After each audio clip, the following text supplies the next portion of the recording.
Hello guys, இன்றைக்கி வீடியோவில் Marina beach style கடம்பா fry அது எப்படி பண்ணுறதுன்றதை பார்த்துடலாமா.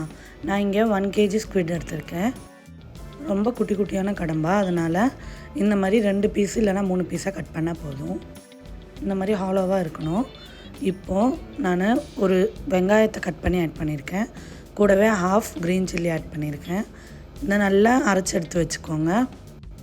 இப்போது ஸ்பைசஸ்லாம் பார்த்துடலாம். 1 டீஸ்பூன் மஞ்சள் தூள், 2 டீஸ்பூன் மிளகாய்த்தூள், 3/4 டீஸ்பூன் போல் கரம் மசாலா, 1 டேபிள் ஸ்பூன் அளவுக்கு மல்லித்தூள், 1 டீஸ்பூன் ஜீரகத்தூள், அப்புறம் தேவைக்கேற்ற மாதிரி சால்ட்டு, 1 டீஸ்பூன் பெப்பர் பவுடர், அப்புறமேட்டு நம்ம அரைச்சி வச்சுருந்த அந்த பேஸ்ட்டையும் இதில் ஆட் பண்ணிக்கலாம். 2 டேபிள் ஸ்பூன் போல் வந்துச்சு, அதையும் இதில் ஆட் பண்ணிக்கிறேன்.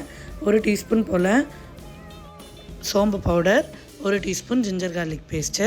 இப்போ இது எல்லாத்தையும் ஒன்று படுற மாதிரி நல்லா மிக்ஸ் பண்ணிக்கோங்க. தேவைப்பட்டால் மிக்ஸி ஜார்லேருந்து வாட்டரை கூட கொஞ்சமாக ஆட் பண்ணிக்கோங்க. 1 teaspoon Kashmiri chilli powder add பண்ணுறேன். இது கலருக்காக தான். நான் அந்த ஜார்லேயே கொஞ்சமாக லெமன் ஜூஸ் பிழிஞ்சு ஆட் பண்ணிக்கிறேன். இப்போ இது எல்லாத்தையும் ஒன்று சேர்கிற மாதிரி நல்லா மிக்ஸ் பண்ணிக்கோங்க. இந்த அளவுக்கு வரணும் மிக்சரு. இதில் நம்ம இப்போது கட் பண்ணி வச்சுருக்க கடம்பா, அதாவது ஸ்குவிட்டை ஆட் பண்ணிக்கிறோம். இது எல்லாத்தையும் ஒன்று படுற மாதிரி நல்லா பிசைஞ்சிக்கலாம்.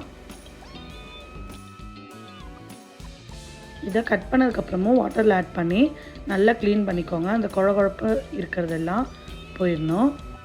அதுக்கப்புறம் ஸ்ட்ரெயினரில் போட்டு ஒரு 10 மினிட்ஸ் போல் இருக்கட்டும். வாட்டர் எல்லாமே கீழே இறங்கிடணும். இந்த அளவுக்கு இருக்கணும். ஆல்ரெடி ஸ்குவிட்டில் வாட்டர் இருக்கும், ஸோ அதனால தான் நல்லா ட்ரைன் பண்ணிக்க சொல்கிறேன். இது எல்லாத்தையும் ஒன்று படுற மாதிரி நல்லா மிக்ஸ் பண்ணிக்கோங்க.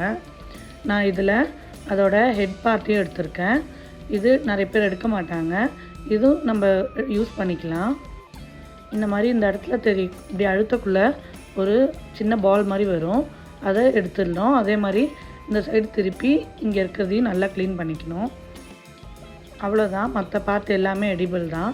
ஸோ அதையும் எடுத்து நல்லா மசாலா தேய்ச்சி ஒரு 2லேருந்து 3 கொத்து கருவேப்பிலை இலையும் போட்டு நல்லா மிக்ஸ் பண்ணிவிட்டு ஒரு 15 மினிட்ஸ் போல் மேரினேட் பண்ண விட்டுருங்க.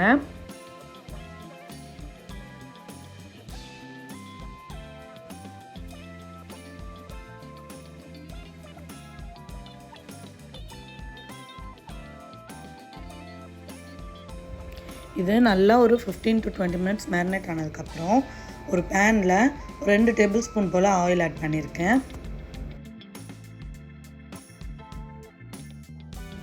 கொஞ்சமாக எண்ணெய் காஞ்சதுக்கப்புறம் நம்ம மேரினேட் பண்ணி வச்சுருந்த ஸ்குவிட்டை இதில் அப்படியே ஆட் பண்ணிக்கலாம். லோ டு மீடியம் ஃப்ளேம்லேயே வைங்க. நல்லா ஆயிலில் படுற மாதிரி எல்லா இடத்துலையும் இந்த மாதிரி ஸ்ப்ரெட் பண்ணி விட்டுக்கோங்க. இது ஒரு 5 மினிட்ஸ் போல் இந்த அதே பக்கத்துலேயே இருக்கட்டும். அதுக்கப்புறமேட்டு இந்த மாதிரி கிளறி விட்டிங்கன்னா ஸ்குவிட்டில் இருக்க வாட்டர் எல்லாமே ரிலீஸ் ஆயிரும். இந்த வாட்டர் எல்லாத்தையும் மறுபடியும் அப்சர்வ் பண்ணுற வரை நம்ம இதை வேக வைக்கணும். ஸ்குவிட்டை பொறுத்தவரை ரொம்ப நேரம் வேகக்கூடாது.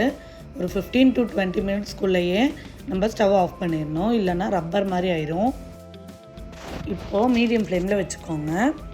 இந்த வாட்டர் எல்லாத்தையும் இப்போ இதுவே அப்சர்வ் பண்ணிவிட்டு அப்படியே வெந்துடும். இந்த மாதிரி கொஞ்சம் கொஞ்சமாக அப்சர்வ் பண்ணி வரும். அந்த டைமில் மட்டும் 2 சைடும் அப்படி இப்படி திருப்பி போட்டுக்கோங்க.